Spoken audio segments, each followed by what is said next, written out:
Hey YouTube, this is Steve from Average Joe's Fantasy Football, and we've got your Week 9 start and sit video for the wide receiver position. If you guys have any questions, of course, hit me up in the comments down below, and let's jump right into this.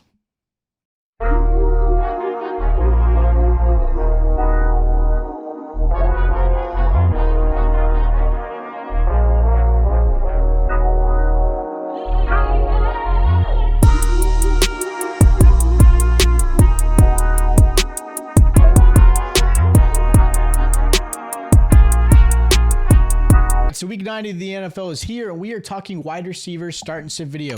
Only two teams are on a bye. You've got the Steelers and the 49ers, so no Deebo Samuel, no Pickens.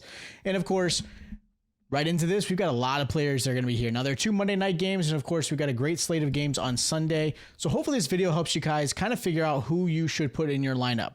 Now, these are your obvious starts at the wide receiver position. Now, wide receiver is definitely a deeper position than most, so this can obviously fluctuate, but I like these guys and their matchups. I think they've got some good matchups, and of course, guys who are going to be probably the main target on their teams, getting anywhere from 7 to 8, maybe even more targets their way. Now, the first wide receiver I'm going to mention as a good start is going to be Josh Downs versus the Vikings. The Vikings defense has allowed the league worst in fantasy points to the wide receiver with 19.9 points per game. And now, Joe Flacco is the starting quarterback again. This actually gives the edge to Downs, a slightly above Michael Pittman, but I do like Michael Pittman as well, so if you have him, you should start him as well.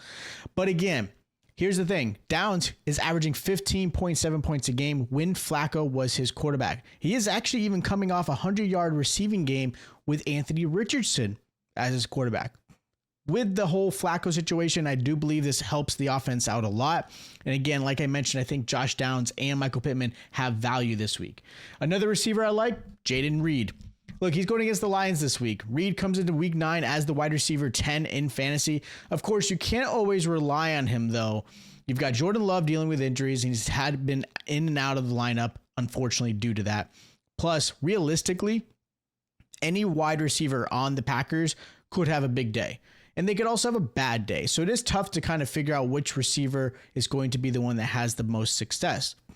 I like Reed this week against the Lions, who are giving up 19.2 points per game and have given up 100 yards to a receiver in 4 out of 8 games. So half the games, 100 receiving yards, and giving up an average of 19 points. So I think Jayden Reed has a nice little matchup here. I think this should be a fun game between the Lions and the Packers. I'm glad to hear that Jordan Love is going to play.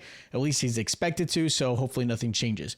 Another receiver I like is DeAndre Hopkins versus the Bucs. This is going to be a great matchup for DeAndre Hopkins. The Bucs have allowed a touchdown to a receiver per game, and right now, I think this is going to be a more of a comfortable week for DeAndre Hopkins in this offense and kind of building up the connection with him and Patrick Mahomes. In his first game, Hopkins did see 3 targets, and that was really only on 32% snap count.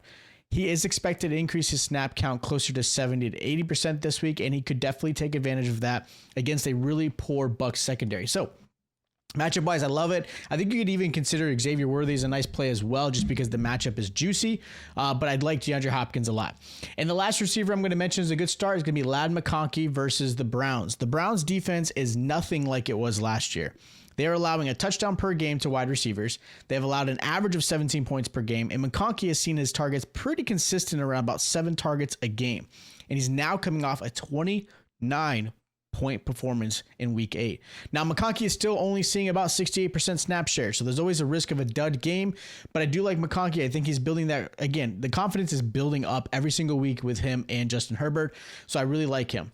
Now, staying in that same game, as far as sits go, I have Cedric Tillman versus the Chargers as a sit. I understand the hype of Tillman and why people are going to probably put him in their lineup, and I'm not going to fault you for it. But I do have reservations, though, against the Chargers. The Chargers are actually a pretty tough pass defense, and they're holding wide receivers to 11.6 points a game. And they've only allowed one 100-yard receiver this year. Tillman will still have, obviously, to compete with Jerry Jeudy. You still have Elijah Moore. I think this is going to be a game between, I think it's going to be a very defensive game. I don't think it's going to be a lot of high scoring. If you have no other options, obviously, you're going to start Tillman. That's why I hope you guys ask in the comments, because I'd love to help you out. But I'm not crazy about his matchup. Another receiver I don't like this week is going to be Keon Coleman versus the Dolphins. Now, I love Keon Coleman, and I'm going to always try to put Keon Coleman in my lineups if possible, but this is definitely a tough matchup. Keon Coleman has shown flashes this year, but I do believe Amari Cooper, I think, will eventually be a better option for Josh Allen, and he's still adjusting in this offense. Now, this is also a matchup I'm not crazy about, though. Dolphins have actually been pretty solid against the pass. Ramsey is still a great corner, even though I think he'll most likely cover Amari Cooper this week, leaving Keon Coleman by himself. But the Dolphins are holding receivers to only 13 points per game and have only given up 4 touchdowns this season. So matchup is a little bit tougher. Keon Coleman has shown flashes, but he's also had some bad games. It's just he's too inconsistent for me to feel comfortable in the lineup. Just like I don't like Demario Douglas for his start this week. I think you're going to have to sit him, even though I like that Drake May is back. He's going against the Titans, and sure, the Titans just lost big to Detroit, and the game script kind of played things out where they didn't have to pass a lot. And, I think that was, I would say, part of the reason why I think Amon-Ra only had 8.7 points. But realistically, he only had 8.7 points. And wide receiver ones against the Titans have only averaged 11.5 points per game and only 43 receiving yards. So it's not like it's a fluke. I think the Titans just are a good enough defense that they can do that against wide receivers. Again, I do like the idea of Drake May coming back, and I think that's great for Demario Douglas, but this is not a matchup I'm going to start him.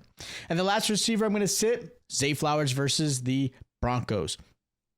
Look, Zay Flowers is going to be going against Patrick Surtain, who is one of the best corners in this game.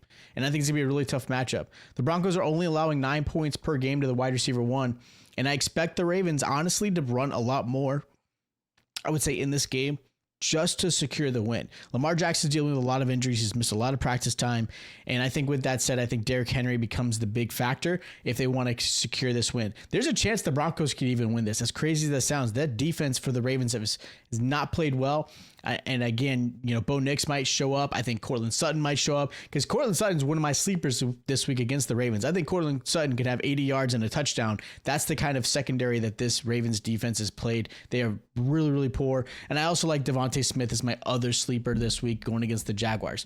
So those are my start, sits, and sleepers for week 9 of the NFL wide receiver edition. Of course, if you guys have questions, hit me up in the comments down below. I'd love to help you guys out. Make sure you guys are subscribed to the channel. Hit that like button. I'll check you guys out next time.